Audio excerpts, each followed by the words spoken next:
Ionic bonds tend to form under two certain criteria. And the first is ionic bonds tend to form between metals and nonmetals.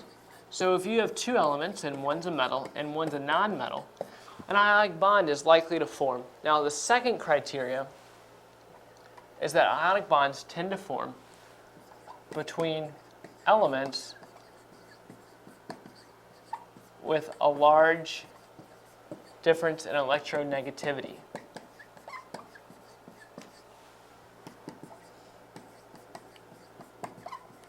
So the larger the difference in electronegativity, the better the chance ionic bonds are going to form. And so if elements meet both of these criteria, there's a very good chance they're very likely to form ionic bonds. Now, keep in mind that elements with the highest electronegativity values are in the upper right-hand corner of the periodic table of elements, while those with the lowest are near the lower left-hand corner. So you have elements with low electronegativity down here and elements with high electronegativity up here. And so just by knowing those two facts right there, if you see an element on the periodic table, if you just imagine this board as the periodic table, and it's about right here, you just know by where it's geographically situated on the board that there's a really good chance that it has a high electronegativity because it's near the top right-hand corner of the periodic table.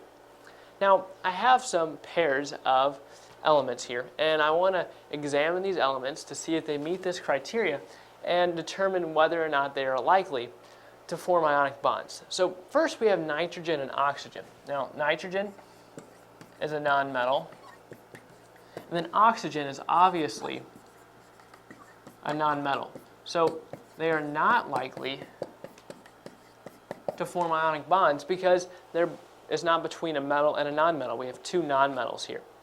Then we have potassium and fluorine, and potassium is an alkali metal, and fluorine is a nonmetal. So we've met the first criteria. We have reaction here between a metal and a nonmetal. So we're doing good so far. And then there's a high electronegativity difference here, and it's actually 3.2, which is pretty high. So they're likely to form ionic bonds, specifically potassium chloride. Now here we have barium and sulfur, and barium is a metal, and then sulfur is a nonmetal.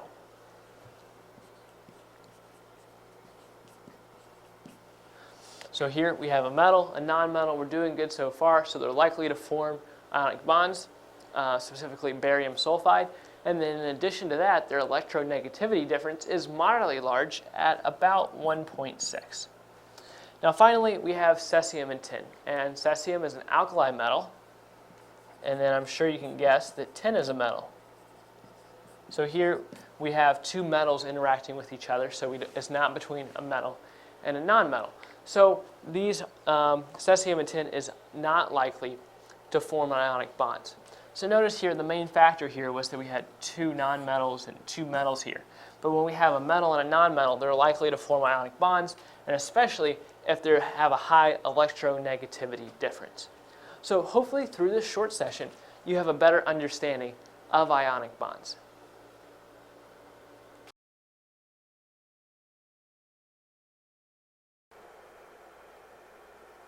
Nuclear reactions and chemical reactions have many differences, and they have one main similarity. So I'm going to compare and contrast nuclear and chemical reactions. So starting off, nuclear reactions involve the nucleus of an atom.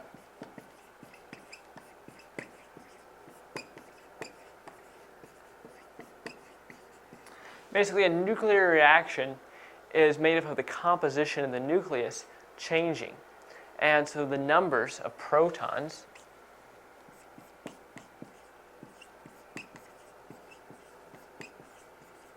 and or neutrons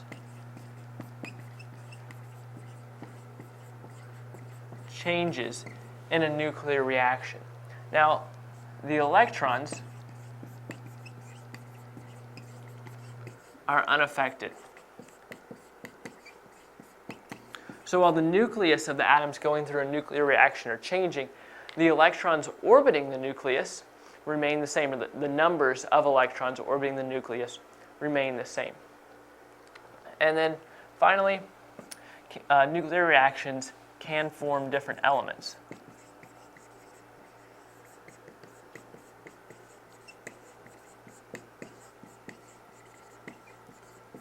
So now we come to chemical reactions. Now, as nuclear reactions involve the nucleus, chemical reactions involve electrons, particularly valence electrons. In chemical reactions, the atoms give, take, and share valence electrons. Now, the nucleus and the rest of the atoms is unaffected. But in particular, the nucleus is unaffected. And I want to drive home that point because up here I talked about how nuclear reactions involve the nucleus, whereas with chemical reactions, the nucleus is unaffected. Instead, it focuses on electrons. But with nuclear reactions, the electrons are unaffected. So we have basically opposite types of reactions going on here, or the way the reactions take place are opposite. And then chemical reactions cannot form new elements, or cannot form elements. But chemical reactions can form compounds.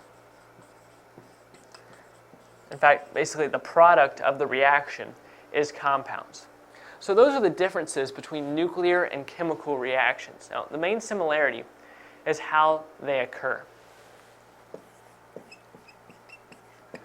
Both nuclear reactions and chemical reactions can occur spontaneously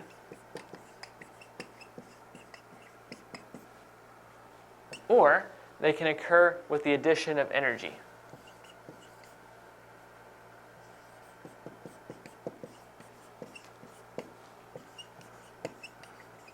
So as you can see, we have many differences here, but they both come about in the same way, either spontaneously or with the addition of energy.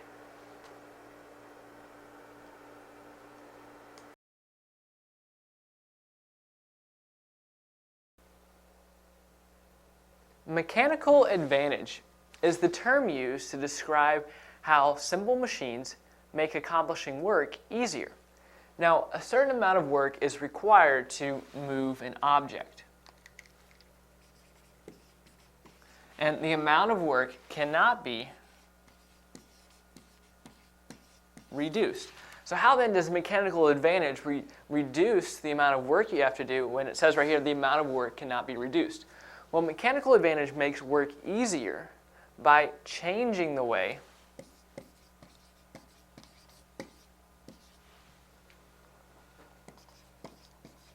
work is performed. So say, for instance, that you need to move an object to a given vertical height. And so a certain amount of work is required to move that object to that vertical height. Now, by getting to that given height at an angle, the effort required is reduced, but the distance that must be traveled to reach the given height is increased. And so although the effort required is reduced, the length of time you have to be pushing or holding that object is increased. And so overall, the amount of work stays the same, but overall it's easier to accomplish that work. So a great example of this is walking up a hill. So say we have a hill right here. If someone wanted to get to the top of this hill, but they're down here, they could take a direct route to the top. So it's going to be very steep, but they don't have to walk very far. But someone else could take a longer route, a meandering route, and go like this. And so as they progress up the hill, they're getting to walk up the hill at an angle. So they're only increasing in elevation slowly, much slower than the person over here who took the direct route. So it requires a lot less effort to walk here because they're not having to gain as much elevation as quickly. But the difference here is that you see how much farther they had to walk than this person because they had to go back and forth. And so even though it was easier to walk up, it took them longer. So the same amount of work is required for both of these. However, mechanical advantage is used right here by the person walking up this hill. it makes it easier for overall for that person to walk up the hill. And so there's basically 6 different types of simple machines that use the concept of mechanical advantage. And those are the inclined plane, the lever, the wheel and axle, the pulley, the wedge, and the screw. And so those 6 simple machines use mechanical advantage, and those simple machines can be combined together to gain even more mechanical advantage.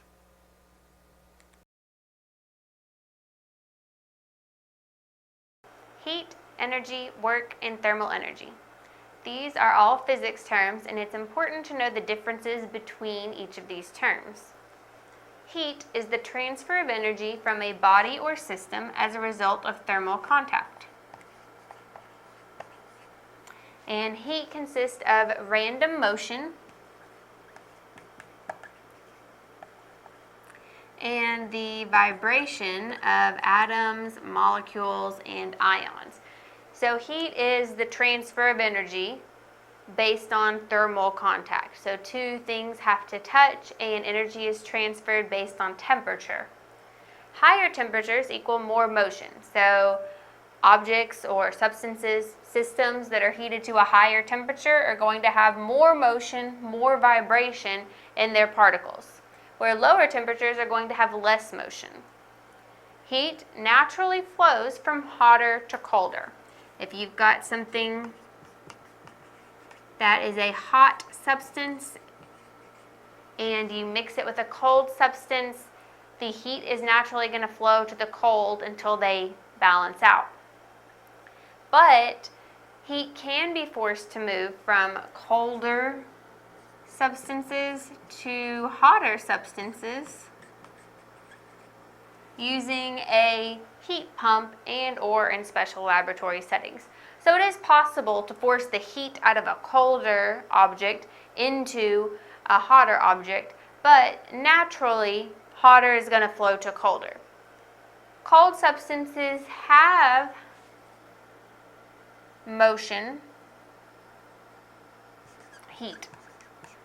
Cold substances have heat, just less than hotter substances. So, for instance, if you have an ice cube and a glass of water, your glass of water could be cold water. It feels cold to you, but it still has heat in it. If you put that ice cube in the glass of water, the heat from the cold water is going to transfer to the ice cube and start to melt it. So even though it's a cold substance sometimes, whenever you feel it, it actually does still have heat in it that can be transferred. So cold substances have heat, just less than hotter substances. They vibrate, they have motion, just less so than hotter substances. So the cold water is going to be vibrating just less than hot water would. The ice cube is going to be vibrating just less so than the molecules in the cold water. Colder substances have less energy to transfer than hot substances.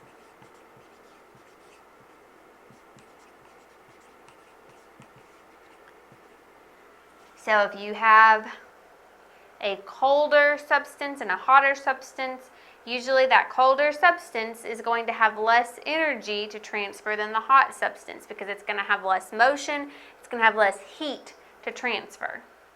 So, the higher the temperature, the more motion there is, the more energy there is to give away. So now, let's talk about energy. Energy is the capacity to do work, or a measure of how much work can be done by a substance, object, or system. Kinetic energy refers to energy in motion. Potential energy refers to energy at rest. So every substance or object is going to have a potential energy. As it starts to give off that energy, it becomes kinetic, but there's still potential left in there. And if there's some heat source or something giving more energy to the object, it's going to still be gaining kinetic energy, building up potential energy and giving off kinetic energy. So the energy of a specific object or substance could be changing at a lot of the time. It doesn't just stay stable. It doesn't stay at one specific measurement of how much capacity it has to do work, how much work this specific object could do. So let's think about a boulder going down a hill. So if you have this hill and you've got a boulder, well, it's got potential energy because once it starts rolling, it's going to be giving off kinetic energy. So just sitting there, it has potential. As it starts to go down, it's still going to have potential energy because it hasn't reached the bottom. And then once it does reach the bottom, it might start rolling up the next hill, and then it might roll back. So potential energy is going to continue to remain there. As it's moving, it's giving off kinetic energy. If you had someone else come in and push the boulder, then it would be receiving some more energy and have more than its potential energy would go up, its kinetic energy would go up. So energy is how much work can be done by a substance, object, or system, but it is always changing. So it's hard to nail down that exact capacity because different environmental factors, different physical factors are all going to weigh in on this capacity, this amount of work that could be done. Now let's look at work. So energy is how much work can be done. Work is the quantity of energy transferred. So they are very closely related and they can sometimes be confusing, so it's important to try to work out in your mind what the difference between these two are. So it's the quantity of energy transferred or the amount of energy that must be transferred to overcome a force. For instance, lifting an object in the air, just lifting this marker, requires work. Gravity is the force that must be overcome. Gravity wants this marker to lay flat on the ground. The fact that I'm picking it up requires some amount of work. It requires me to transfer some of my energy to this marker and lift it up. So, work is how much energy was transferred to get this into the air. And work is measured in joules, which is abbreviated with a capital J. The rate at which work is performed is known as power. And this is basically the rate at which energy is transferred.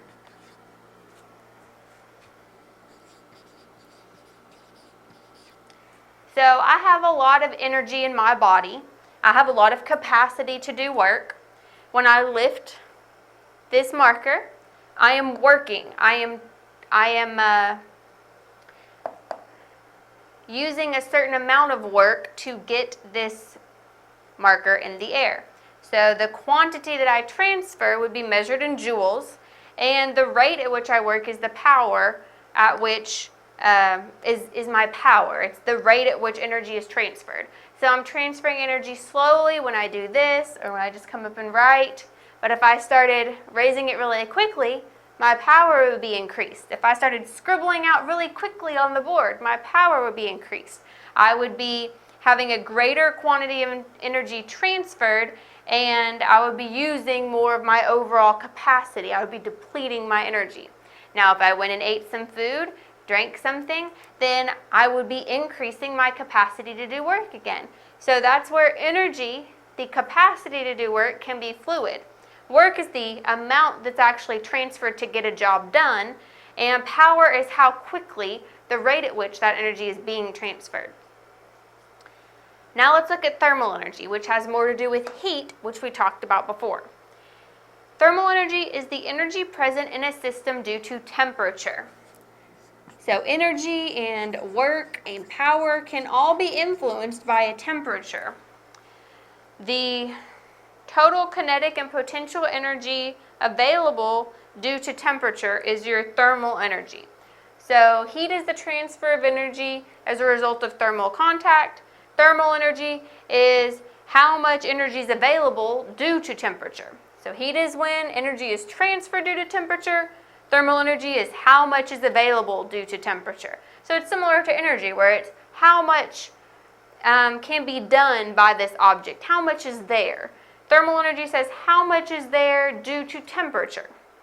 And higher temperatures equal more available energy as long as no work has been done. If you heat an object up, then it's going to have more thermal energy. Now, if that object heats itself up, then it's used some work. For instance, if I'm at my normal body temperature, I've got a certain amount of energy available. If I go running, I'm at a higher temperature, but I have used a lot of my energy to raise my temperature, and so I don't actually have more available energy because work has been done. I've worked my body, I have expended energy, some of my energy is gone now, and so raising my temperature didn't actually give me more energy.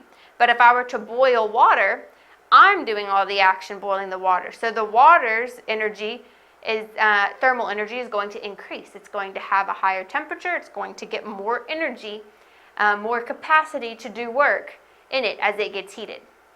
So heat is the transfer of energy based on temperature. Thermal energy is how much energy is available based on temperature.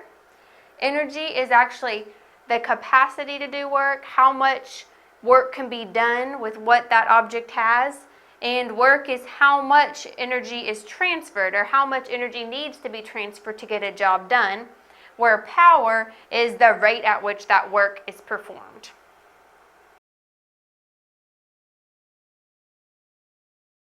Mass, weight, volume, density, and specific gravity.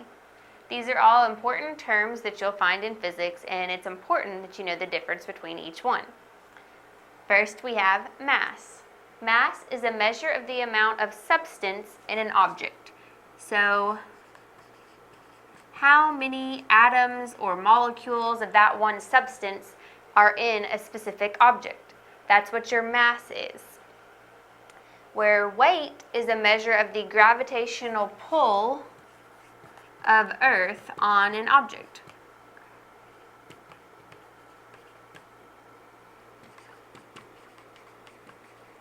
So let's look at our example over here. We have this rectangular prism, and it measures 8 centimeters long, 3 centimeters wide, 5 centimeters high. So its mass, I'm just going to tell you, is 10 grams. Its weight is 1 pound. And in the United States, we measure weight in pounds. Other countries have different units of weight, but pretty much all of the scientific community is going to use grams and the metric system as units for mass. So 10 grams tells us that we've got 10 grams of a substance in this box. The weight says that we have 1 pound of gravitational pull of Earth on that box. Now, this is the gravitational pull of Earth, which means that on different planets or different entities in our solar system, the weight would be different. For instance, on the moon, there is less of a gravitational pull, so your weight would be lower on the moon. On other planets that are further away or closer to the sun, you're going to have a different gravitational pull, so you would weigh more or less on different planets because the pull would be different. But whenever you see a weight listed, it's going to be the gravitational pull of Earth on an object because that's where you are most likely to find these things. Let's move on to volume. Volume is a measure of the amount of space occupied. And there are many formulas to determine volume. It's going to depend on what shape your object is, how you're going to determine its volume. For instance, the volume of a cube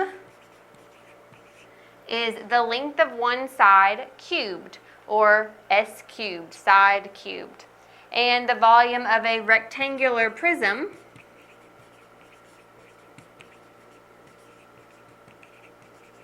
is length times width times height, or L times W times H. And in fact, that is the same formula you could use for a cube. One side times one side times one side.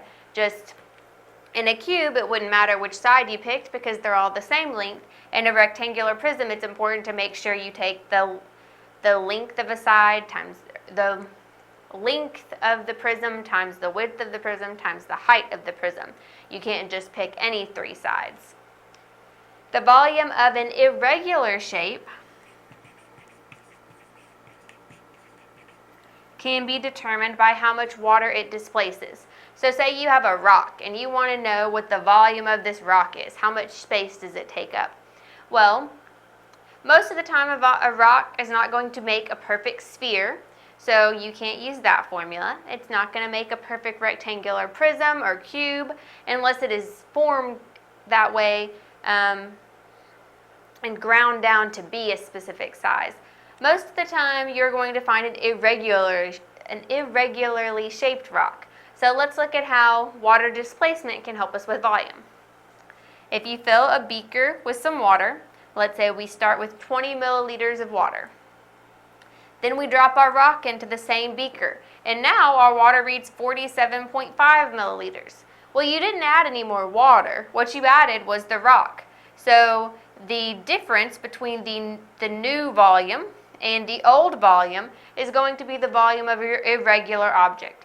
So our rock that we dropped into the water, we can take our new volume, subtract our old volume, and it's going to tell us the volume of our rock, our irregular object. So the new volume was 47.5 milliliters. The old volume is 20 milliliters. And so we take our new volume of 47.5 minus the old of 20 and get 27.5 milliliters. So that would tell you the volume of this rock. And there are different units of volume as well. It is not always given in the same units that width and height and length would be given in, but it can be given in more of a liquid measure since we did measure it this way. Now, a milliliter is also the same as a centimeter cubed, so you could at the same time translate that to 27.5 centimeters cubed. But since we did it with water displacement, I'm going to leave it milliliters. Now let's come back to our example and find our volume. So our volume is going to be length times width times height. So let's take those. 8 centimeters long times 3 centimeters wide times 5 centimeters tall. All right, 8 times 3 is 24, and then we have to multiply times 5. 5 times 4 is 20, 5 times 2 is 10, plus 2 is 12, and so we get 120 centimeters cubed. So whenever we multiplied the centimeters out, it turned into centimeters squared and then centimeters cubed. So your answer for volume is going to be given in cubic units. And so this is 120 cubic centimeters or centimeters cubed. That is our volume of this object. Now let's move on to density. Density is a measure of the amount of mass per unit volume. So they want to know how much substance is there per the space that it makes up. So some things are going to be more dense. Their particles are going to be smashed more closely together in a smaller unit of volume, where some are going to be more spaced out and they're going to be in a bigger unit of volume. So density is going to tell us how much mass there is per volume, per space that an object is taking up. So the formula for density is mass divided by volume, or D equals M divided by V. And it is given in terms of mass per cubic unit, such as grams per cubic centimeter. Grams per cubic centimeter. So let's find the density of our object over here. So we have our mass, which is 10 grams, and we have our volume, which is 120 cubic centimeters. So now we just have to reduce, and what we're going to end up with is being able to cross out these zeros, and we're going to have 1/12 gram per cubic centimeter. And we can turn that into a decimal because that's usually how we like to see things. So I'm going to do the division up here.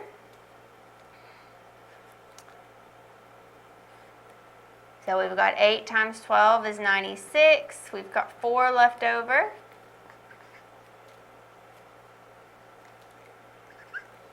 Twelve goes into 43 times and we get 36. And this is going to keep on repeating. So we put another 0 and come down, we get 40 again. So it's 0.083 and it's going to repeat. So we're just going to go to 3 units. So our density would equal 0.083 grams per cubic centimeter. Okay, so our object has a density of 0.083 grams per cubic centimeter. That was based on its mass of 10 grams for a volume of 120 cubic centimeters. Next, let's move on to specific gravity. Specific gravity is a measure of the ratio of a substance's density compared to the density of water. So the specific gravity of a substance would be the density of the substance divided by the density of water. Now, the density of water at room temperature is 1.000 grams per cubic centimeter. If you divide anything by 1, it's going to be itself. So as long as you're at room temperature, the specific gravity of an object is basically going to be its density. But as water gets cooler or hotter, its specific gravity is going to change a little bit. And so specific gravity can change based on air pressure, based on temperature, based on any other physical elements that are going on in the area where you're trying to determine specific gravity. So water isn't always going to be 1 gram per centimeter cubed, but at room temperature, it will be. And so as long as everything's at room temperature, regular pressure, then you're going to have your specific gravity be basically the same as your density of the substance. Now, if your specific gravity is greater than that of water, so it's greater than 1 gram per centimeter cubed, then your substance is going to sink. It is denser than water, it's going to sink below the water. If your specific gravity is less than water, then your substance will float. It has a specific gravity that's less than water. It is less dense than the water, so it's going to float. For instance, if you put most metal, if you put a penny in water, it's going to sink because it has a higher specific gravity than water. But if you have a piece of wood, it's usually going to float because it's going to have a lower specific gravity than water. If the specific gravity of a substance is 1 or right at 1, then it will be buoyant. So it'll kind of bob around the top of the water. It won't float right above it. It won't sink to the bottom. It'll bob right around the top. So let's look at the specific gravity of our box over here. So we've got our density of the substance, which is 0.083 grams per cubic centimeter. And we have water, which is 1.000 grams per cubic centimeter. So your specific gravity would just be 0.083 grams per centimeter cubed, because at room temperature, water is going to be 1, and dividing by 1 is going to get you the same thing. So would this one, our box here, would it sink or float? Is the specific gravity less than that of water or greater than that of water? It's less than that of water. Less than specific gravity of water. So when it's less than that of water, it's going to float.